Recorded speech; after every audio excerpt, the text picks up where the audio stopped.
Survivors we are, survivors we are. Are you ready for the journey?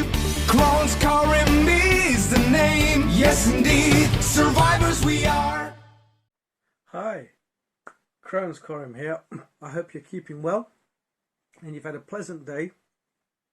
And if you are going through any kind of trial and tribulations, I wish you all the best, and hopefully tomorrow's a better day and things will get a lot better. I have faith in you, and I have faith in the way things work.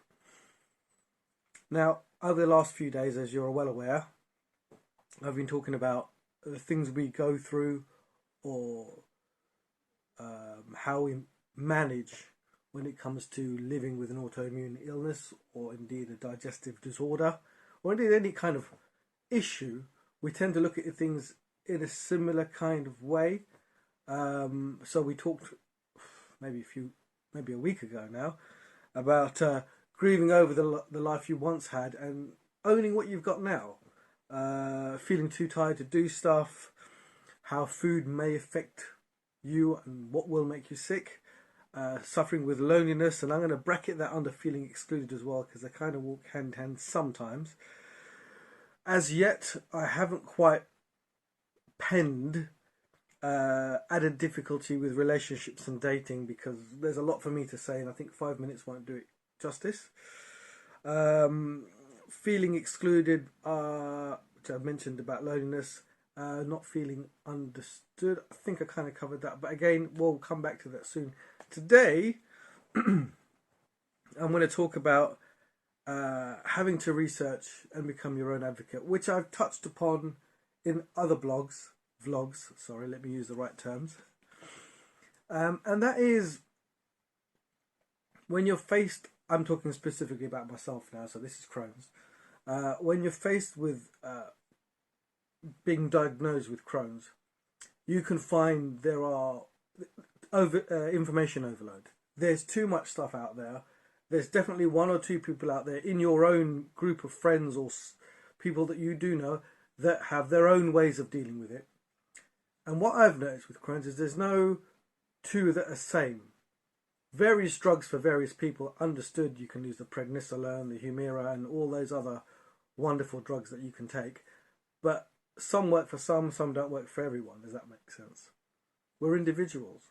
And if they say Crohn's is digestive, so it's something you've eaten, autoimmune, so you're programmed and already born with it, 3, stress, you'll find that everybody's got their own ways of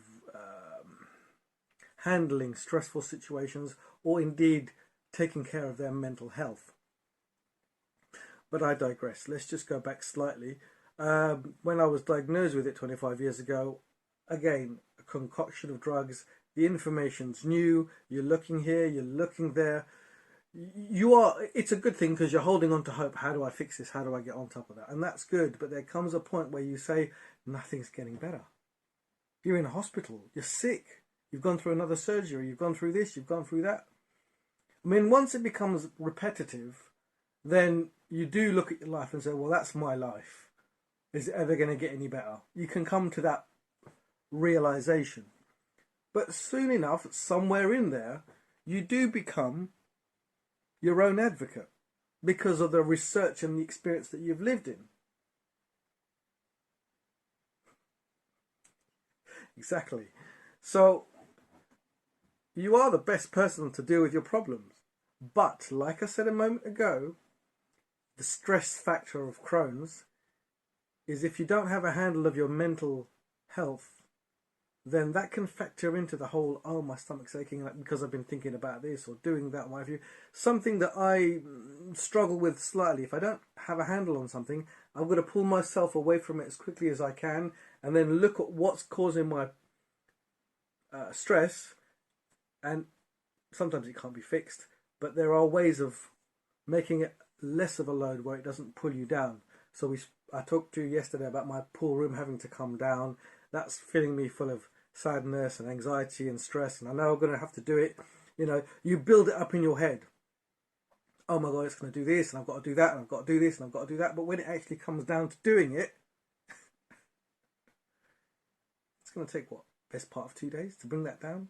I mean, it's planning and procedure to go and build it all up, and it took months and months and months and before I had it into the place that I wanted it to be. But to pull that down, well, it's like you've had a big party and the house has been trashed. You've got stuff all over the place. The stress of that situation can make you put it off, tidying up. But when you actually roll your sleeves up and get into that situation, you turn around and go, well, what was I so stressed about? But we never learn.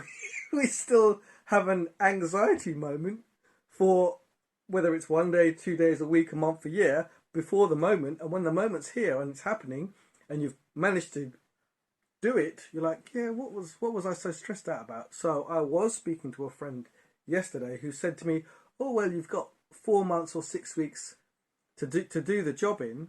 Why are you in such a hurry to bring it down? And I said, for my own mental health. If I do it now, I don't have to stress out for 6 weeks about the what ifs. Let me just get it done. It doesn't work for everyone. But I'm an advocate for my health. Okay? I'm not saying nobody can talk to me. Anyone can talk to me. Anyone can bring me into the place that I need to be. We have to be able to listen all the time. And then take what we know with our condition and our health and our mental well-being and see how we can structure it. So yes, today was to be talking about having to research and become your own advocate. Time, experience, reading the book. These days we've got the internet. Everything is out there. And you pick and choose and you figure out who you're going to be and how you deal with things. It's not smooth sailing, but it's part of the journey. The main thing is to